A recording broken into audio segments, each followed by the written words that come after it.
Welcome to the Global Testing Retreat 2019, and with me is Marco from one of my favorite places in the world, that is London. Hi Marco, welcome to GTR. Hello. So Marco, please tell us, what do you do? Well, I'm a software developer and I'm very serious about testing, so that's why I'm at this conference. Yeah. Great, and how many years have you been associated, or is it your first year? I was here about 3 years ago as well, so this is my second time speaking at the conference. You just spoke right now, right? I did, yes. What was the topic you spoke on? So I spoke about consumer-driven contracts and how we can use that in a testing aspect. Oh, great. Yeah. I would love to know, what's your typical workday like back home? Wow.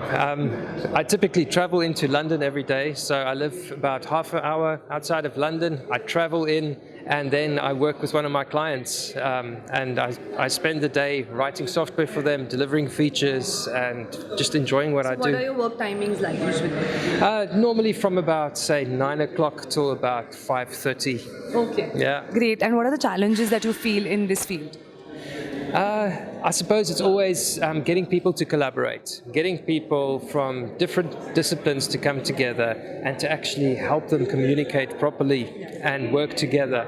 So I spend a lot of time doing that, and I use a technique called behavior-driven development, where we actually get people to speak and make contact with each other and to talk before they write any code. So very important, yes. Great. And any advice to the young students from your side? I would just say, get in there as soon as you can and start getting real experience. On-field knowledge is the best. Exactly, that is the best training ever. You'll never learn that in school or in college or anything, but that is where you learn the most valuable lessons. It's just getting out there and working with real people. Great. Thank you so much for talking to us. Have a great day. Thank you very much.